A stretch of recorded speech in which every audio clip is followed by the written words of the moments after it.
Star Wars is one of the biggest franchises of all time, and it's likely that Star Wars movies, books, and games defined your childhood, or that yelling about Star Wars movies, books, and games on the internet continues to define your adulthood. But either way, Star Wars is something that people tend to have very strong feelings about. And that's true of the films, and it's also true of the many Star Wars games over the years. Star Wars video games run a wide range of genres and a wide range of quality. But ever since EA took over a few years ago, the direction of Star Wars games has been uncertain and really not too great. In the wake of the controversy over the rebooted Star Wars Battlefront franchise, some folks were worried that we would never get another high-quality single-player Star Wars game ever again, until now. Respawn's Jedi Fallen Order is the first single-player adventure from the franchise in a long while, and it was worth the wait. With the focus on storytelling, exploration, and shockingly deep lightsaber combat, Jedi Fallen Order pulls from a wide range of influences and builds on beloved Star Wars staples like droids and force powers to create something that feels unique amongst that of the world of Star Wars. Hey everyone, and welcome to another all-new, brand-new episode of The Completionist, where we don't just beat the games, we complete them. It's been a long time since the game was able to capture how cool lightsaber combat feels in the movies, which is why I've been so excited for Jedi Fallen Order. And while I know we're all tired of everything in the video game space getting compared to Dark Souls, once I started to hear about the approach that Respawn was taking with the game, I got super curious to see if they could balance the powerful feeling of wielding a lightsaber with thoughtful, difficult combat. I'm so glad this game exists because I want to feel like a dope-ass Jedi, but I also want a single-player Star Wars adventure that tests my skills and functions as a standalone game altogether, rather than just coasting by in the popularity of beloved Star Wars icons like Jar Jar Binks, or midichlorians, or Saw Gerrera. Alright, I'm mostly kidding, but one of those three things is actually in this game, and I'm not going to tell you which. Alright, it's Jar Jar Binks. He's the last boss. Let's go. Here comes a new challenger! Yes! Danger!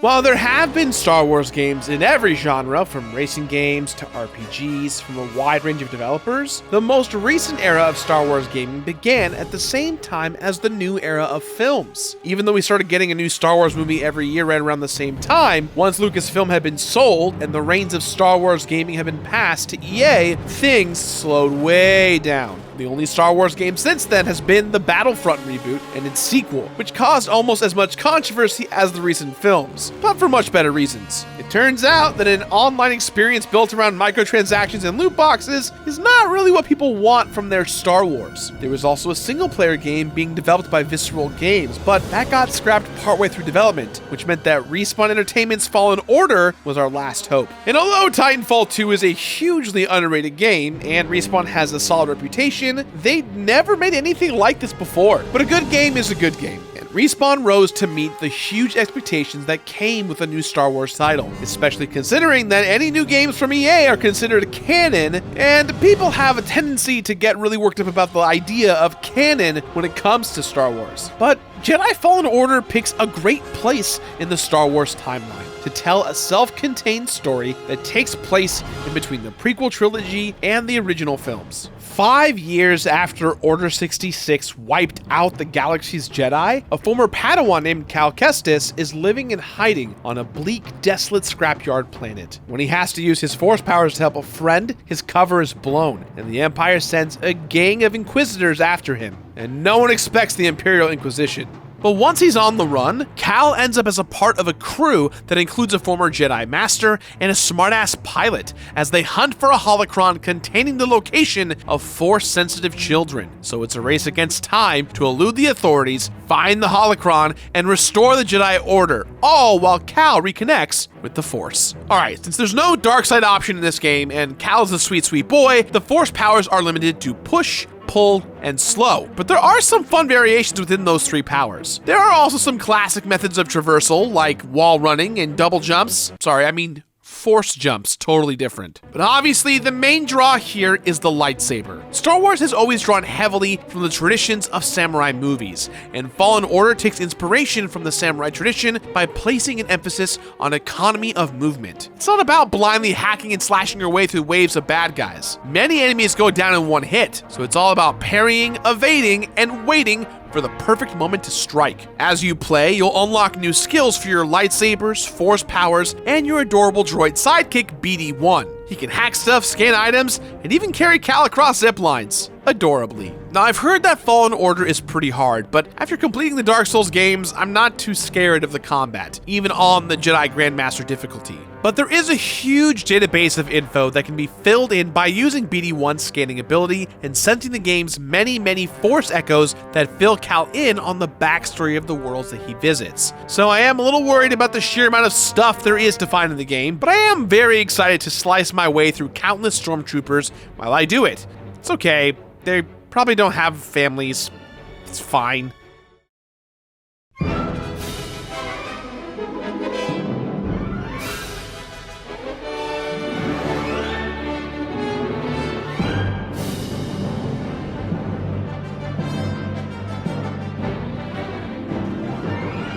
So there's an extremely vague phrase you'll see thrown around a lot when it comes to a beloved franchise, and it goes like this. I liked that because it felt like Star Wars. Or maybe, I don't know, it just didn't feel like Spider-Man. And I gotta tell you, that sort of thing drives me a little crazy because it doesn't mean anything at all. And sure enough, as soon as Jedi Fallen Order came out, people started arguing about whether it felt like Star Wars. The real questions are, does it feel good to play? Would the story be compelling even if it wasn't set in a familiar universe? And does it introduce new corners of the Star Wars galaxy instead of relying on nostalgia? And I'm happy to report that in my findings, the answer to all these questions is yes. Jedi Fallen Order works because the Star Wars of it all isn't the main attraction here. Instead, it builds on those familiar elements, along with the influences from other games like Dark Souls, Uncharted, and even Metroid, and it all adds up to a new experience. And you know what? New experiences are what we should want from Star Wars. The originals captured our imagination because they kept introducing weird new aliens, locations, and force powers. Not because they relied on the same few pieces of iconography over and over. So does Jedi Fallen Order feel like Star Wars? Honestly, who cares?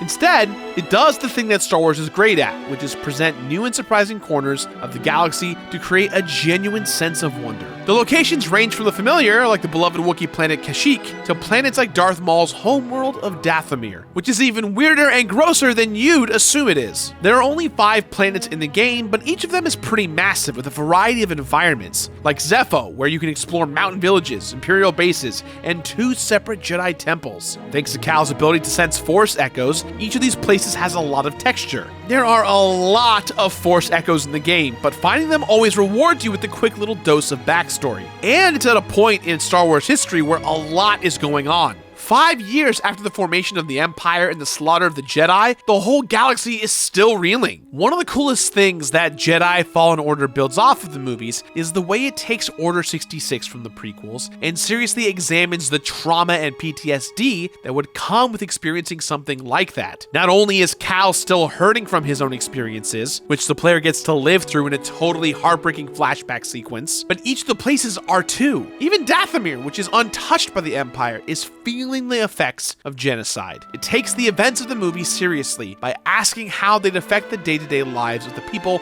living through them. This is especially evident in the crew of the Mantis, the ship that Cal finds himself on early in his journey. The characters fit neatly into classic Star Wars archetypes, but always with a bit of a twist. Cere is the mentor character, but she's no longer a Jedi Master after she got freaked out by a brief trip to the dark side. Then there's Grease, who fills the quota for funny alien character, but who gradually reveals a backstory informed by loneliness, which eventually catches up to Cal and the crew. And like everyone else, he gets small little character quirks like the terrarium on the ship that he lovingly tends to. You can even find 10 seeds hidden throughout the game to plant for him, which grow as you play, unlocking an achievement once they're fully grown. Grease loves plants, and it's kind of sweet. Even the villain, an Inquisitor known as the Second Sister, gets a fleshed out backstory that's informed by trauma and heartbreak. And if all that sounds pretty heavy for a Star Wars, I promise that it all gets balanced with humor, warmth, and thrilling action sequences. My point is, this would be a great story even if it wasn't set in the Star Wars universe. The locations and characters are charming on their own, but their connection to a beloved franchise serves to heighten those charms, rather than starting from a place of nostalgia and coasting on familiarity. And sure, there's some of that, like a late game cameo that's cool but probably unnecessary. But alas, it's Star Wars, and a little bit of fan service is to be expected. Yet, Jedi Fallen Order never uses that fan service as a substitute for telling a brand new Star Wars story. Kind of like The Last Jedi, a non-controversial movie that everybody loves, right?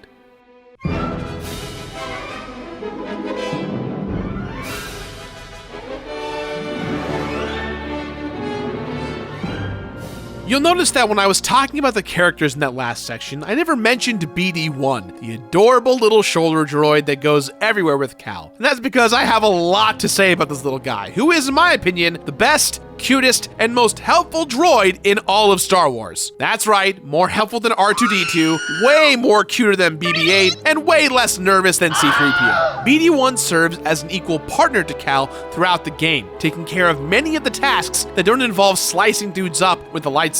Many of the upgrades that let Cal traverse to new areas are upgrades to BD-1 and not Cal himself. He learns to hack his way into special doors and treasure chests, and even how to go up zip lines in reverse, which ends up feeling way cooler than it sounds. There are lots of skins for BD-1, all of which can be found in treasure chests, alongside new poncho colors for Cal, skins for the Mantis, and parts for your lightsaber. The huge amount of cosmetic items is neat, although I can't help but wish that the lightsaber parts had some sort of gameplay impact. And while the map at least lets you know where all the chests are, I can't help but feel like I would have been a little more motivated if they didn't all just contain cosmetic items. Especially in the late game when I already had an established look for BD and Cal that I was pretty attached to. My favorite BD-1 skin, which I used for most of the game, is black with pink racing stripes, because he's adorable and dangerous at the same time, and his paint job should reflect that. I really can't overstate how cute this damn droid is, you guys. When you upgrade him, he does this little thing where he hops up and down like a dog about to get a treat, and it's just too much.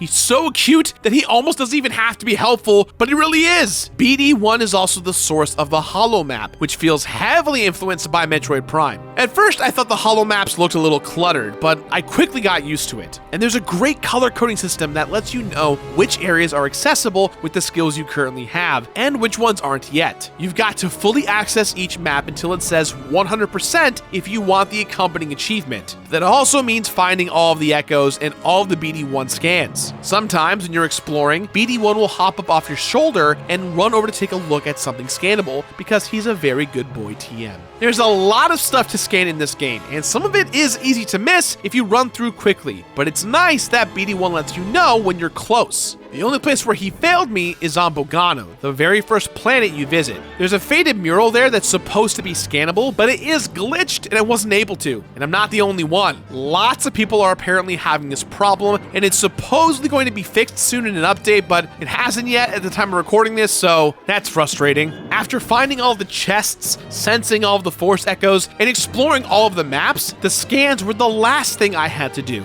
I had already beaten the story on Grandmaster, so I set it down to Jedi Master for a lot of the exploration and cleanup stuff. But finding the last couple of things takes some real effort. And personally, I didn't feel like getting killed by a random stormtrooper while I was doing my 7th run through Kashyyyk to scan a goddamn bird. The holo map is really helpful up to a point, but the design of the levels is super intricate and interlocking. So sometimes finding a scannable item meant running through the level over and over again, because Jedi Fallen Order doesn't have fast travel for some weird-ass reason. And I really found myself wishing for it by the time I was done. It's easy to appreciate the game's world when you're wrapped up in the story, and much harder when you're running laps through Zepho to find the one Force Echo that you're missing. This is also when I started to notice the game's glitches and occasional visual hiccups because I no longer had a story to be invested in. And look, I get it. I get that exploration is a big part of the game and you're supposed to use BD-1's maps to get around, but as useful as he is, the holo map doesn't help at all with some of the scans or force echoes, and it gets kind of weirdly inconsistent late in the process, which means lots of doubling back. I feel like opening up a fast travel system after beating the story would have been cool, but I will admit that I eventually got to know all 5 of the planets really well. Some areas just aren't that accessible though, and they're so far from your ship that hiking back and forth to the goddamn swamp of sacrifice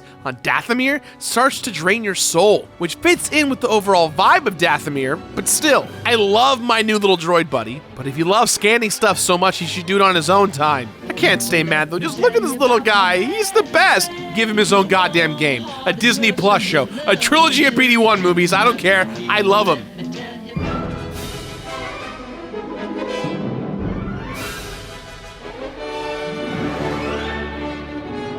Alright, now look, I know you all just saw the title card, and I know the memes that are out there, and I know you're all tired of comparing things to Dark Souls. And I'd avoid it if Fallen Order didn't invite the comparisons in. But this game isn't special because it's just Dark Souls with a lightsaber. It's special because it takes the fundamental principles of those games and opens them up to be accessible to a wider audience. Now obviously, a Star Wars game is going to have mass appeal, while super difficult games are only going to be fun for people who like throwing themselves against a brick wall until it breaks, which is basically my whole job. But not everyone is down for a punishingly difficult gaming experience, so it's important to balance that out with the power fantasy of being a Jedi and the mass draw of the Star Wars universe. And honestly, I think they did a great job. The coolest thing about the difficulty levels in this game is that it doesn't affect the amount of damage Cal's lightsaber does, so it's not about chipping away at enemies with a ton of health. Instead, higher difficulties increase enemy damage and narrow the parry window for deflecting attacks. Basically, you just got to be way more careful about blocking and dodging on Grandmaster mode, but it still only takes one hit to bring down a stormtrooper, and the difficulty can be toggled at any time. So if you're just here to spend some time in the Star Wars universe and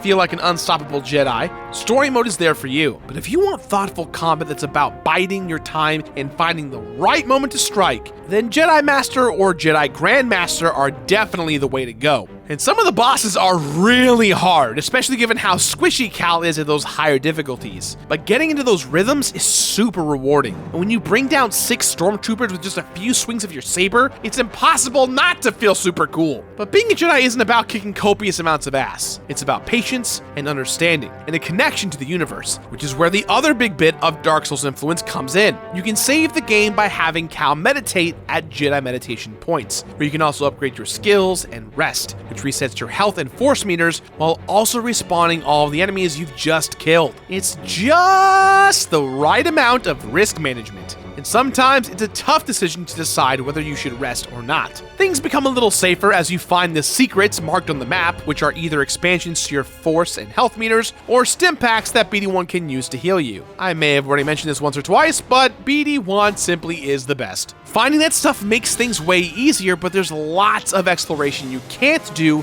until the late game. Although the combat achievements made sure I was trying out new strategies, even in the late game. Most of the achievements are linked to collecting everything or fully exploring all of BD1's holo maps, but there are also a lot of combat-specific ones that make sure you're using all of the force powers at your disposal. Because there are no dark side powers in this game, you have to be creative, like force pulling a trooper into his own slowed down laser bolt, which is hilarious, or force pushing grenades back at the unsuspecting fools who threw them at you to begin with. I kind of wish they came up with a few more light side powers, but I get that in a game built around combat, it's hard to express the pacifistic nature of the light side with something like Luke's force projection from The Last Jedi. And some of the force powers come kind of late in the game too, but each thing mixes up the combat a satisfying amount. For instance, when I stumbled across the double-bladed lightsaber early on Dathomir, I was so stoked! And not only does it look dope, but it's clear that it has a different purpose. The double lightsaber does less damage,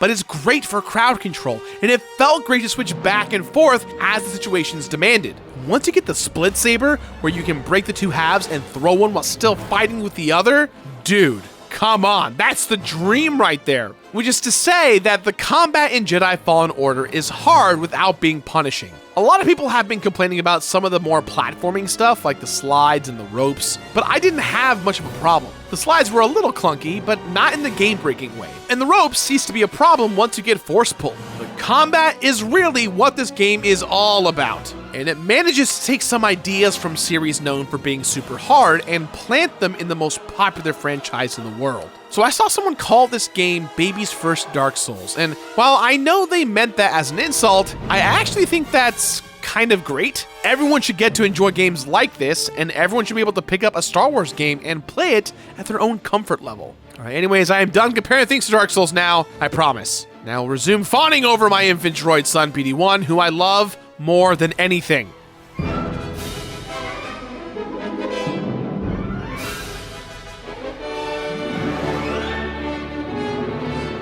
There are lots of things to scan, collect, and unlock in Jedi Fallen Order, but when it comes to major completion rewards, the game is pretty lacking. Finding all the chests gets you lots and lots of cosmetic stuff, but I found myself wishing I could unlock things that had an effect on the gameplay more. And doing hours and hours of scanning and exploring to unlock all of the maps, force echoes, and data logs doesn't get you anything other than some little paragraphs of narrative. And I wasn't even able to have the satisfaction of a complete data log thanks to that annoying glitch. But seeing each of the maps read 100% is as satisfying as it always is. And I get that extra doses of Star Wars lore will always be more than enough for some people. But there's nothing for beating the game on the highest difficulty, which makes sense given that it can be toggled at any given moment. And it's cool that there are so many lightsaber parts, but it's kind of hard to appreciate them when they're hidden by, oh, I don't know, the main character's hands. But the story here is really its own reward, and it's during that main playthrough that I had the most fun. I was invested in the characters and the combat, and it doesn't hurt that the story is pretty lengthy. So there's a solid 20 hours or so before Fallen Order starts to get bogged down by the burden of scanning and collecting everything. Although Fallen Order's achievements and trophies encourage you to complete it, the design doesn't really offer the same encouragement, and some sort of big reward would have gone a long way towards fixing that. But oh well, good gameplay and a good story is good enough for me. When I completed Star Wars Jedi Fallen Order, there were 21 deaths, many of which were at the hands of the final boss. 107 treasure chests opened with the help of my beautiful baby boy BD1. 113 force echoes sensed, only 75 of which are needed to get the actual related achievement. 39 trophies and achievements unlocked.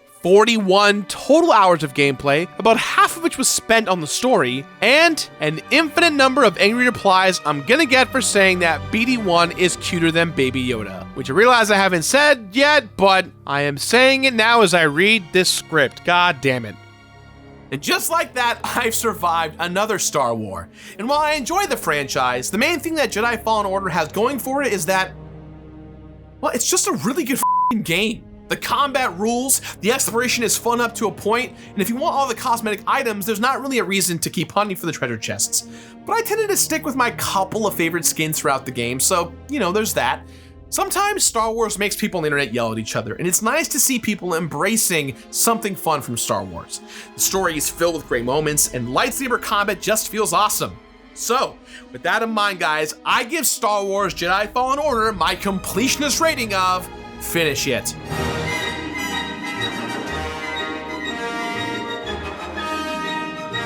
Finish it!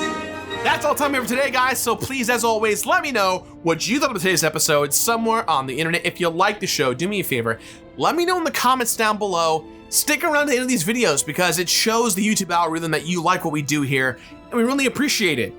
Fun fact, most people leave after I give the rating, which makes sense, but I would love it if you stuck around and maybe checked out some other videos. We got playlists, we got other stuff from last week. If you're new here and you enjoy the show, hit the subscribe button and hit the bell. I promise not to spam your YouTube feed as much as some other creators do on the platform. Guys, I've been Gerard the Completionist, and I'll see you next week from the brand new episode. Bye-bye.